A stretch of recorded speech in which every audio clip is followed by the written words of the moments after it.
In the bottom right hand of the map here on Nimbus Ladder Edition, it is our yellow Protoss player, Schweg GG Nazgul. At the top left, our green Terran player, Quasar's Printf. I'm kind of hoping to look that up later and see like Schmegegi in the name somehow. Yeah, that's what I always think of is Shmigegi. But I admit it is missing a lot of the letters necessary for that to make sense. Swig. Swag GG. Swig. And I'm betting Swag GG was already taken. So swag instead. Swaggy. Could make a clan called Swaggy.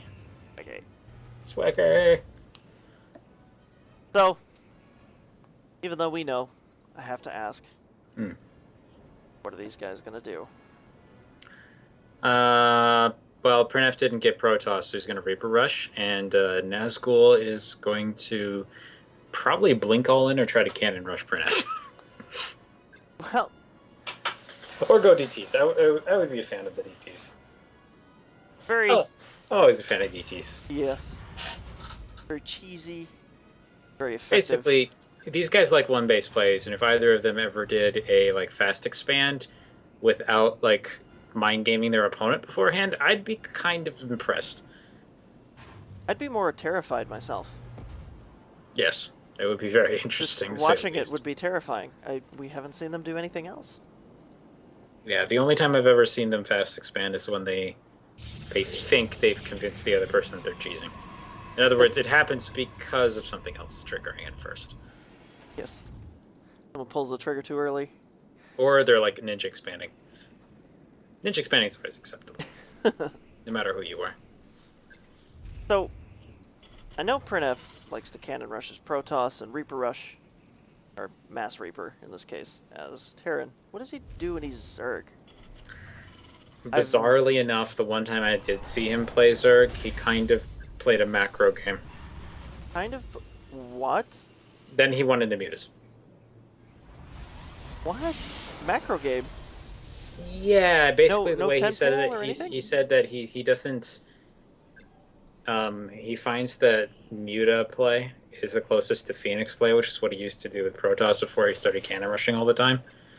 And that's what he does, and that's what he did one of the other times he was playing against Nazgul. Interesting. It was very strong. Now the thing is, I would not necessarily say this is that's standard Zerg macro that he does. It was pretty much just go mutas effectively. So Go but as fast the as thing possible. is, there really aren't very many good one base plays that you can use as Zerg that are really effective against people at a high level.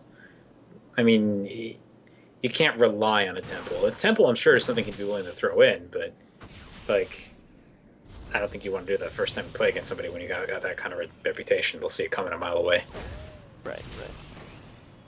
And he's in Masters now, so I take it, the people in Masters have dealt with a lot of cheese. Yeah. Plus, I don't think he actually randoms at the Master level. I think he just picks Terran or picks Protoss, I'm pretty sure. Okay. So once he's hitting Zerg, he's doing that specifically to give himself a handicap against Nazgul since he's at a higher rank than him. Like, I'm pretty sure that's what he's doing. But even then, like, that's pretty much what he did is he macroed. It was very interesting. Strange, very strange. Well, anyway, here come four Reapers. And Stalker needs to fall back. Fall back. Stalker, come on, buddy. Fall back. Control. Ooh, nice. Ooh, gets a second one. So Blink Stalkers are actually more or less the hard counter to this, because they can control incredibly well against the Reapers. The thing is, and this is the reason why this is very frustrating when you face this on ladder, is that the Terran can transition out of this into Marauders and not really, like, if they're... basically, they can keep you in the dark and switch to something that just kills the Stalkers. It's not that hard to do, to be honest, and I'm not surprised to see Printf going for an expansion. He's got a transition in mind already. Yep, those extra mules are going to help out too. So where Nazgul has come ahead, not come ahead in a lot of these fights, because we saw that happen the last time they played, is that he put himself in a good position many times, but he wasn't able to follow through completely because Printf's snap decision making is a little better. We got something going on in Printf's base here. Let's see. Little Zealot run by, getting some damage done. He's managed to kill 5 workers total. And might get a... Nope, isn't able to get a 6th. A few Stalkers warping in. That might actually not be enough against that many Reapers. Is it? I don't know. He's going to have to micro this pretty carefully.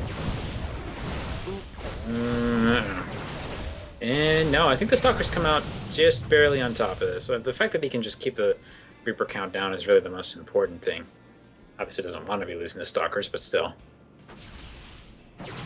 Dropping a forward pylon, making the reinforcement a little quicker. He did have it on the side there, but... The question is, does he have enough pushing in here? And so far, I think he does. That's a huge number of Stalkers. Reaper count not really able to keep up. Stalker count is more than overtaken it. He was trying to get, I think, a little greedy with the command center here, and maybe turning out to be the wrong choice. That's GG. No. Nazgul takes game 1. In theory. Whoop. Did notice the proxy, saw a run by who won you the game. Nice. Very good pickup.